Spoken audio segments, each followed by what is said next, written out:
wonderful thought. And that's the riff. All right, let us bring in Brian Hook, former U.S. Special Representative for Iran, and Roger Zakheim, Ronald Reagan Institute Director and co-founder of the Reagan National Defense Forum. Gentlemen, welcome to you both. Brian, if I may start with you, what is your sense here? Will President Trump keep Friday's deadline, tomorrow's deadline? Is the Pentagon, you think, gearing up for what might be the final push in this war? I know those are difficult questions, but you heard the president at Cabinet today, and you heard some of the quotes that we ran and Jackie Heinrich ran. What do you think about all this, Brian Hook?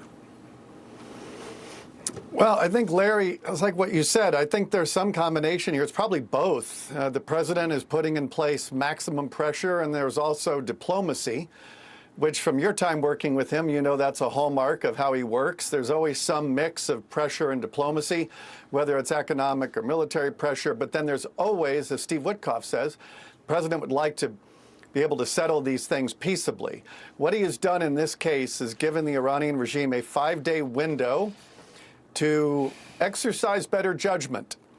And if they do take this opportunity, and unfortunately, this regime has never missed an opportunity to miss an opportunity when it comes to President Trump, they need to get serious at the negotiating table and not over-negotiate. And they tried that in Oman, and they tried that in Geneva with Jared and Steve. And now, so much of the leadership has been eliminated. There have been reports that the Speaker of the Iranian Parliament is the sort of the most powerful person that they could be meeting with. He's certainly a real figure, certainly more real than the Iranian foreign minister. There's a lot of theater with that position. So I think the president has given them a good window. But the other thing you said, Larry, is true. He's surging more assets to the region to set the theater in a way that I think will advantage us. You know, Roger Zakheim, the Iranians love to talk, love to negotiate. They love to string it out. They've been doing this for, you know, close to 50 years. That's what they do. But they don't ever make any commitments. Their word is usually no good.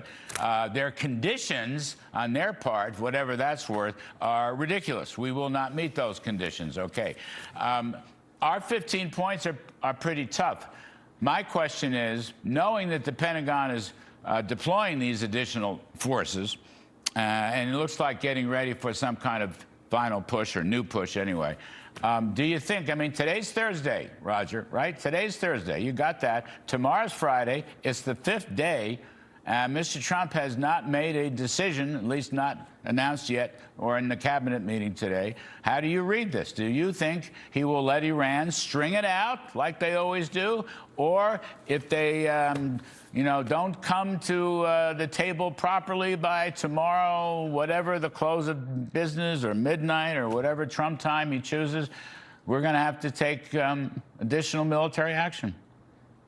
Yeah, I think it's the point made earlier that we're on Trump time. That's the key point. I mean, you know, Brian negotiated with this regime during the first Trump administration.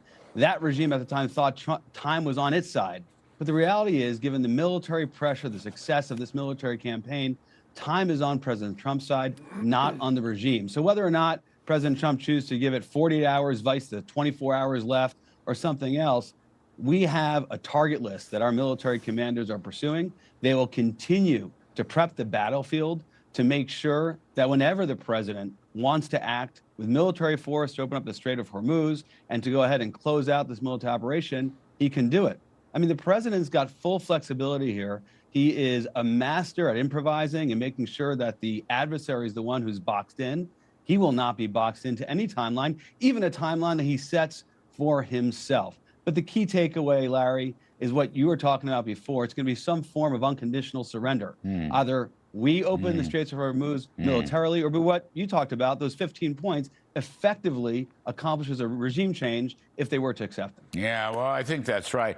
Brian, the additional troops and so forth, do you think they'll take Karg Island? Do you think they'll destroy the export pipelines, which would essentially destroys Iran economy for I don't know how many years, 10 years, whatever? Do you think they're going into in other words, the next stage of the military operation, even while perhaps the discussions or talks are still going on? We can reopen the Strait of Hormuz. I mean, what General Keane said last night was very interesting to me, Brian. Our military can enforce our 15 conditions. We don't need a deal. Our military will do it one way or another. As Roger said, for example, our military can they'll come in and take the enriched uranium. They'll just go on ahead and do it. Or they'll come in and reopen the Strait of Hormuz. They don't need a deal. What do you think of that, Brian?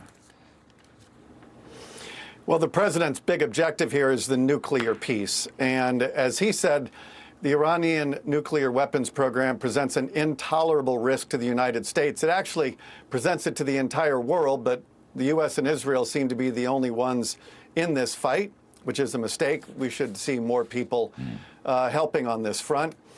But I think that General Keane is right that around nukes and missiles and a lot of their proxy activity, there is so much that the United States military can accomplish by itself. That list of 15 that was passed through the Pakistanis, that's not a menu, it's not a buffet. That is the end state. That is the end state where we need to get, because the Iranian regime for a half century around nukes, missiles, and proxies has killed more than 1,000 Americans. It's been terrorizing the Middle East for way too long. And if this is how this regime behaves without a nuclear weapon, it will be so much worse on the other side. I mean, Roger, I will tell you, and I know Witkoff, I know Jared Kushner very, very well. These are two very talented people. But I don't believe anybody can ever believe Iran. I don't believe Iran will ever deliver. For example, we've talked about, Brian was talking about the enrichment, and Steve Witkoff at Cabinet today talked about the enrichment. They're very close to a nuclear bomb. We've seen the ICBM hit the Indian Ocean. I know it didn't hit anything, but it shows you how deep they could go. They could go into Europe. I mean, they're not going to say, Iran will not deliver on these negotiating points. That's what I believe.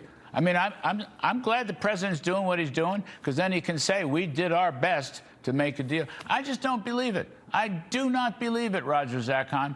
And that's why I think unconditional surrender and let our military, we will open the Strait of Hormuz. We will take over all the money. We will take over Carg Island and the exports. We will go in and find the enrichment. We will do all the things necessary here in those 15 points that Brian Hook referred to. Last word, Roger Zakheim. What do you think? Well, I don't think it's binary. I don't see a scenario, like you said, where we get the 15 points agreed to by whoever we're negotiating with.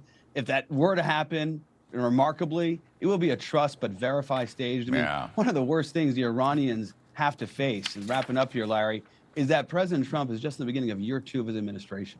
It would be a huge mistake for the Iranians to think that they can make an agreement here and go back to their old way of doing business. You can come back and do this again. So they might as well get out of the way right now, or let our military take care of it, as we've been discussing. You're right.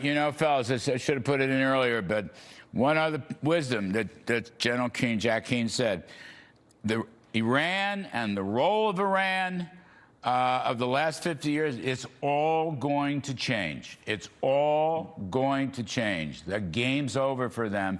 And it's like Steve Witkoff said at Cabinet today, shame on them if they miscalculate once again. It's all going to change. Marco Rubio is right. You know what? He's saving the world. You know what, Brian?